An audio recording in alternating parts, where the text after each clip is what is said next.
Çdo njeri dëshiron të ruajë rinin dhe vitalitetin sa më gjatë që të jetë e mundur. Por shumë prej nesh, pa e ditur, po bëjnë gabime të vogla çdo ditë që po përshpejtojnë procesin e plakjes së trupit ton. Studimet fundit shkencore kanë zbuluar se mënyra se si jetojmë, ushqehemi dhe kujdesemi për veten ton ka një ndikim të jashtëzakonshëm në ritmin me të cilin plakemi. Disa zakone të zakonshme mund të shkaktojnë që qelizat tona të plasen shumë më shpejt se sa duhet, duke sjellë pasoja jo vetëm për pamjen tonë të jashtme, por edhe për shëndetin tonë të përgjithshëm. Në këtë prezantim do të eksplorohen 4 gabimet kryesore që po e bëjnë trupin tonë të plaket para kohe dhe do t'jepen zgjidhje praktike se si të shmanget ky proces.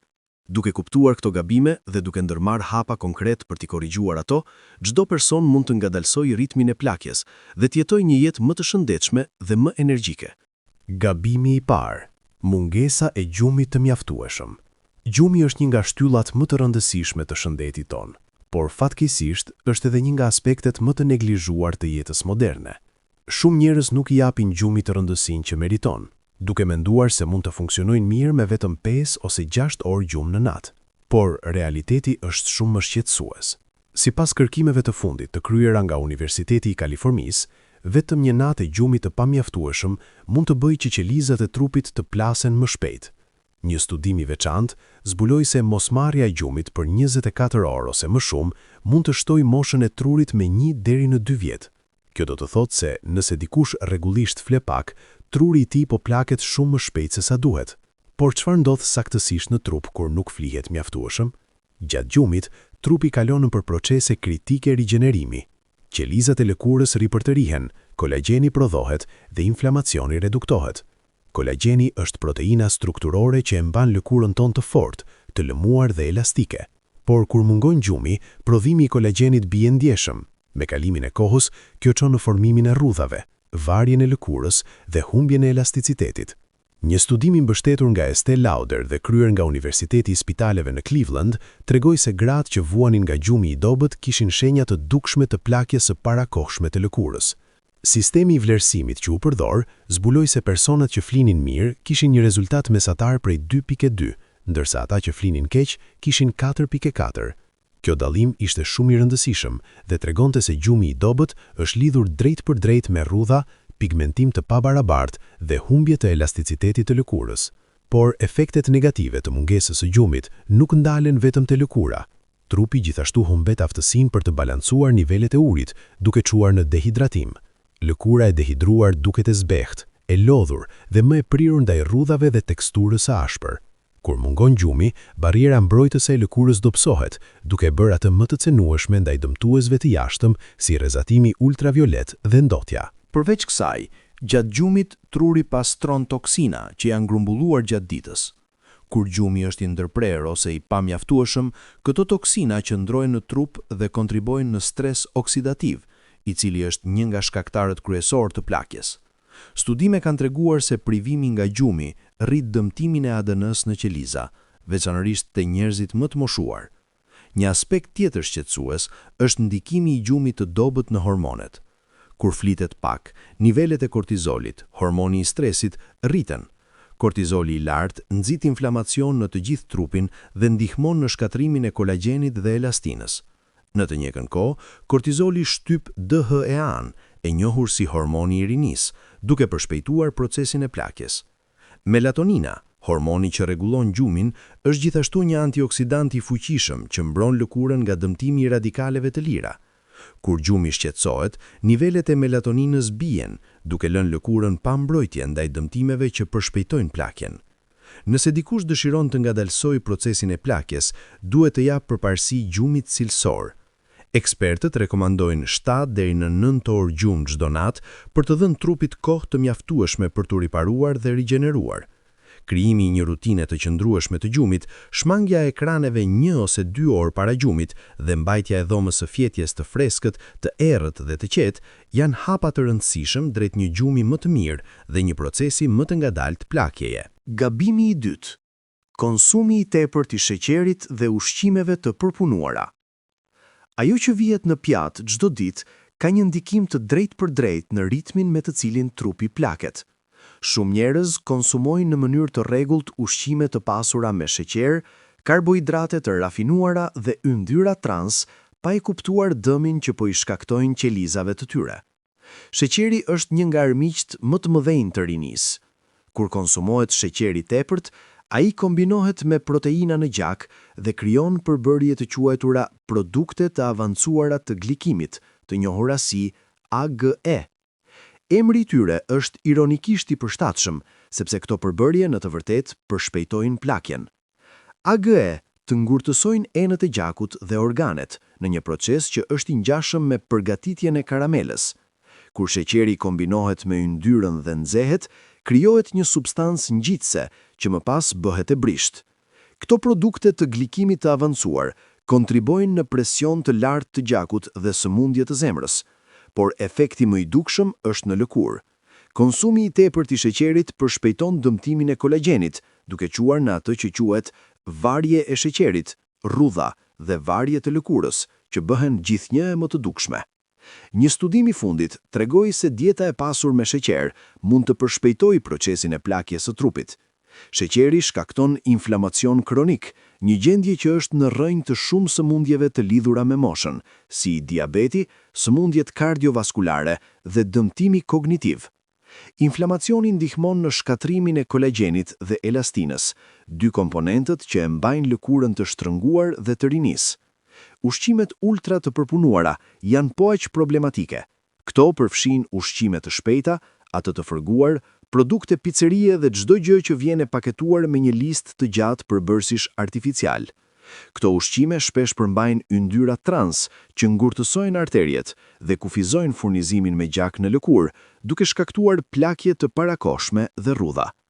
Karbohidratet e rafinuara, si buka e bardhë dhe pasta e bardhë, çojnë gjithashtu në formimin e AGE-ve dhe rrisin rrezikun e sëmundjeve kronike. Këto ushqime kanë indeks të lartë glicemik, që do të thotë se ato ngrenë nivelet e sheqerit në gjak shpejt, duke shkaktuar pika të kortizolit dhe insulinës, që kontribojnë në grumbullimin e yndyrës dhe inflamacion. Të dhënat shkencore tregojnë se njerëzit që konsumojnë kryesisht ushqime ultra të përpunuara dhe ushqime të pasura me sheqer, përjetojnë shkurtim më të shpejtë të telomereve. Telomeret janë struktura mbrojtëse në fund të kromozomeve që ruajnë informacionin gjenetik. Me çdo ndarje qelize, një pjesë e telomerit humbet. Me kalimin e kohës, telomeret shkurtohen në mënyrë natyrale me moshën. Por faktorë të caktuar mjedisor dhe sjellor mund të përshpejtojnë këtë proces. Kur telomeret bëren shumë të shkurtra, qelizat nuk mund të ndahen më dhe vdesin. Kjo është plakja në nivelin më themelor celular. Obeziteti dhe indeksi i lartë i masës trupore janë gjithashtu të lidhur me stres më të madh oksidativ dhe inflamacion. Ky stres përshpejton shkurtimin e telomereve dhe procesin e plakjes. Studime kanë zbuluar se njerëzit me peshë të tepërt shpesh duken dhe ndihen më të vjetër se mosha e tyre kronologjike. Por ka lajme të mira. Ndryshimi i dietës mund të ngadalsojë dhe madje të kthejë disa nga këto efekte. Ngrënia e një diete të balancuar që përfshin frutat freskëta, perime, proteina të dobta dhe drithra integrale mund të ndihmojnë në mbrojtjen e qelizave nga dëmtimi. Antioksidantët që gjenden në frutat të ndritshme si manafera, luleshtrydhe dhe mjedra luftojnë radikalet e lira dhe mbrojnë ADN-n nga dëmtimi. Përfshirja e ushqimeve që mbështesin prodhimin e kolagjenit, si kocka e kockave, peshku i pasur me omega-3 dhe perimet me gjete të gjelbra, mund të ndihmojnë në ruajtjen e lëkurës shëndetshme. Vitaminat C dhe E janë veçanërisht të rëndësishme për shëndetin e lëkurës dhe mund të gjenden në agrume, arra dhe fara.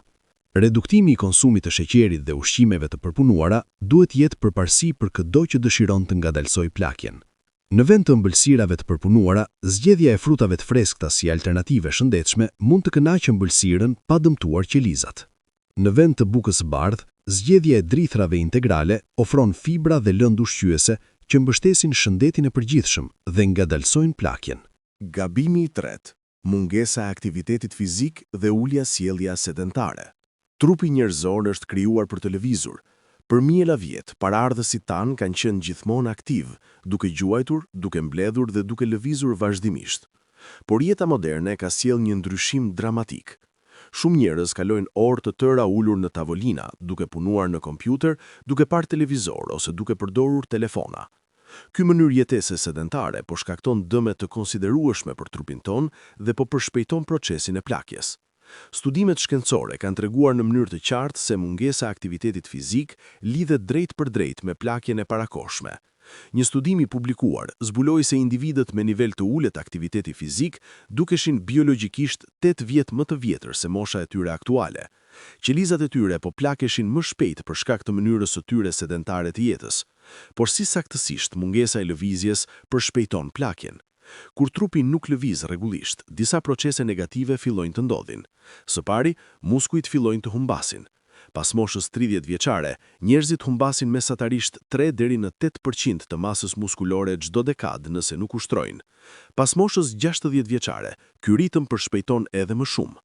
Humbja e muskujve nuk është vetëm një çështje estetike. Muskujt janë thelbësor për forcën, ekuilibrin dhe funksionimin e përditshëm. Humbja muskulore është e lidhur me rrezik të shtuar për rrëzime, rënje kognitive, rritje të rrezikut të demencës, diabet, sëmundje të zemrës dhe madje vdekje të parakohshme. Kjo gjendje quhet sarkopeni dhe është një nga shenjat kryesore të plakjes. Studimet kanë zbuluar se mungesa e aktivitetit fizik përshpejton shkurtimin e telomereve, strukturave mbrojtëse në ADN që përmendën më parë. Një studim tregoi se njerëzit që nuk mund të qëndronin në një këmbë për 10 sekonda kishin pothuajse 2 fishin e rrezikut të vdekjes së parakohshme në krahasim me ata që mund ta bënin. Ekuilibri është aftësia që bie më shpejt me moshën, por mund të përmirësohet me ushtrime të thjeshta. Mungesa e ushtrimit gjithashtu dëmton sistemin kardiovaskular. Pa aktivitet të rregullt, zemra bëhet më e dobët, enët e gjakut humbasin elasticitetin dhe presioni i gjakut rritet. Qarkullimi i dobët do të thotë se lëkura merr më pak oksigjen dhe lëndë ushqyese, duke quar në pamje të zbeht, rrudha dhe plakje të dukshme. Aktiviteti fizik është thelbësor gjithashtu për sistemin imunitar. Trupi riparohet dhe forcohet gjatë gjumit të thellë, por ushtrimi rregullisht ndihmon në përmirësimin e cilësisë së gjumit. Mungesa e ushtrimit çon gjumë më të dobët, i cili, siç u diskutua më parë, përshpejton plakjen në mënyra të shumta. Studimet kanë treguar se njerëzit që ushtrojnë rregullisht kanë telomere më të gjata dhe qeliza më të shëndetshme. Ushtrimi rrit prodhimin e enzimës telomeraz, e cila ndihmon në rivendosjen e telomereve që janë humbur gjatë ndarjes qelizore. Kjo do të thotë se ushtrimi mund të ngadalsojë dhe madje të kthejë disa nga efektet e plakjes në nivel qelizor. Por sa ushtrim nevojitet? Ekspertët rekomandojnë të paktën 150 minuta aktivitet me intensitet mesatar në javë, ose 75 minuta aktivitet me intensitet të lartë. Kjo mund të përfshijë ecje të shpejtë, not, ciklizëm, vallëzim ose çdo aktivitet që e bën zemrën të rrahë më shpejt. Por ushtrimi kardiovaskular nuk mjafton vetëm. Trajnimi i forcës është gjithashtu kritik për të ruajtur masën muskulore dhe forcën kockore. Ushtrimet me peshë 2 herë në javë mund të ndihmojnë në parandalimin e humbjes muskulore dhe në ruajtjen e densitetit kockor, duke reduktuar rrezikun e osteoporozës dhe thyerjeve. Është gjithashtu e rëndësishme të shmanget sëmundja e uljes. Edhe nëse dikush ushtron rregullisht, kalimi i orëve të tëra ulur çdo ditë mund të ketë efekte negative. Studimet sugjerojnë se ngritja dhe lëvizja çdo 30 minuta, madje edhe vetëm për një shëtitje të shkurtër rreth zyrave ose dhomës, mund të ndihmojnë në kompensimin e disa nga efektet negative të qëndrimit të gjatë ulur. Ushtrimi gjithashtu ndihmon në menaxhimin e peshës trupore, reduktimin e inflamacionit, përmirësimin e humorit dhe zvoglimin e stresit. Të gjitha këto faktorë kontribojnë në një jetë më të gjatë dhe më të shëndetshme dhe në një pamje më të re. Për ata që nuk kanë qenë aktiv, fillimi mund të duket i frikshëm, por lajmi i mirë është se nuk kërkohen akte heroike. Fillimi me ushtrime të lehta si ecje, yoga e butë ose stërvitje me peshë të lehta mund të bëjnë ndryshim të madh. Çelësi është konsistenca. Gjemja e një aktiviteti që argëton dhe e bën atë pjesë e rutinës së përditshme është mënyra më e mirë për të siguruar suksesin afatgjatë. Gabimi i 4. Stresi kronik dhe menaxhimi i dobët i stresit. Stresi është një pjesë e pashmangshme e jetës. Të gjithë përjetojnë stres her pas here. Por kur stresi bëhet kronik dhe nuk menaxhohet siç duhet, ai mund të ketë pasoja shkatërruese për trupin dhe të përshpejtojë ndjeshëm procesin e plakjes. Kur personi përjeton stres, trupi lëshon kortizolin, një hormon që na ndihmon të përballojmë situata të vështira. Në doza të shkurtra, kortizoli është i dobishëm. Ai na jep energji, na ndihmon të përqendrohemi dhe na përgatit për veprim. Por problemi fillon kur stresi bëhet i vazhdueshëm dhe nivelet e kortizolit meten të larta për periudha të gjata kohore. Studime të kryera mbi efektet e stresit kronik kanë dhënë rezultate shqetësuese. Një studim i famshëm zbuloi se qelizat e sistemit imunitar të personave të stresuar plaken 10 vjet më shpejt se normalisht. Stresi shkakton shkurtim të përshpejtuar të telomereve, strukturave që mbrojnë ADN-n tonë. Kur telomeret shkurtohen, kapaciteti i tyre strukturor dobësohet, gjë që redukton jetëgjatësinë e qelizave dhe i bën ato të vdesin para kohe. Kortizoli i lartë shkakton inflamacion në të gjithë trupin. Inflamacioni kronik është në rrënjë të pothuese të gjitha sëmundjeve të lidhura me moshën, përfshirë sëmundjet e zemrës, diabetin, Alzheimerin dhe kancerin. Inflamacioni gjithashtu dëmton kolagjenin dhe elastinën në lëkurë, duke çuar në rrudha, varje dhe humbje të shkëlqimit të rinisë. Një aspekt tjetër i rëndësishëm është se kortizoli shtyp prodhimin e kolagjenit. Lëkura ka nevojë për kolagjen për të mbetur e fortë dhe elastike, por kur kortizoli është i lartë, prodhimi i kolagjenit bie dhe lëkura fillon të tregojë shenja të plakjes së parakohshme. Studimet kanë treguar se njerëzit që jetojnë me stres kronik zhvillojnë rrudha dhe linja të hollë shumë më shpejt se ata që menaxhojnë stresin mirë. Stresi ndikon gjithashtu në gjumë. Shumë njerëz që vuan nga stresi kanë vështirësi për të fjetur ose përjetojnë gjumë të ndërprerë, cilësi të dobët. Kjo krijon një cikël vicioz, sepse gjumi i dobët vet përshpejton plakjen dhe rrit ndjenjën e stresit. Kortizoli i lartë ndikon gjithashtu në hormonet të tjera. Ai shtyp DHEA, hormonin e rinisë, dhe pengon funksionin e tiroides. Kjo mund të çojë në lodhje, rritje peshe, depresion dhe një sër problemesh të tjera shëndetësore që bëjnë që personi të ndihet dhe të duket më i vjetër. Stresi kronik dëmton gjithashtu sistemin imunitar. Kur kortizoli mbetet i lartë për shumë kohë, ai shtyp aftësinë e trupit për të luftuar infeksionet. Studimet kanë treguar se njerëzit në stres kronik janë më të prirur për të sëmurë, shërohen më ngadalë dhe kanë rrezik më të madh për sëmundje kronike. Ka gjithashtu një lidhje të fortë midis stresit dhe shëndetit të zemrës. Stresi i vazhdueshëm rrit presionin e gjakut, ngurtëson arteriet dhe rrit rrezikun e sulmit në zemër dhe goditjes në tru. Trupi në stres kronik është në një gjendje konstante gatishmërie e cila konsumon energji dhe dëmton organet me kalimin e kohës. Por, çfarë mund të bëhet për të menaxhuar stresin dhe për të parandaluar këto efekte të dëmshme? Lajmi i mirë është se ka shumë teknika efektive që mund të ndihmojnë. Meditimi dhe ushtrimet e frymëmarrjes së thellë janë mjete të fuqishme për të ulur nivelet e kortizolit. Studimet kanë treguar se meditimi i rregullt mund të zvogëlojë ndjeshëm inflamacionin, të përmirësojë gjumin dhe madje të ngadalsojë shkurtimin e telomereve. Vetëm 10 deri në 20 minuta meditim në ditë mund të bëjnë ndryshim të madh. Aktiviteti fizik është gjithashtu një mënyrë e shkëlqyer për të menaxhuar stresin. Ushtrimi lëshon endorfina, kimikatët e trurit që na bëjnë të ndihemi mirë dhe ndihmojnë në reduktimin e nivelit të kortizolit. Edhe një shëtitje e shpejt 20 minutëshe mund të ndihmojnë në zvogëlimin e stresit dhe përmirësimin e humorit. Gjumi i mjaftueshëm është thelbësor për menaxhimin e stresit. Kur trupi pushon mirë, ai është shumë më i aftë për t'u përballur sfidave të ditës. Krijimi i një rutine relaksuese para gjumit dhe mbajtja e një orari të rregullt gjumi mund të ndihmojë shumë. Mbështetja sociale është gjithashtu e rëndësishme. Kalimi i kohës me miq dhe familje, ndarja e shqetësimeve dhe ndjenja e lidhjes me të tjerët mund të ndihmojnë në reduktimin e nivelit të stresit. Studimet kanë treguar se njerëzit me lidhje sociale të forta jetojnë më gjatë dhe janë më të shëndetshëm. Teknika të tjera të dobishme përfshin yoga, tai chi, terapin, hobijet krijuese si pikturimi ose muzika dhe kalimi i kohës në natyrë.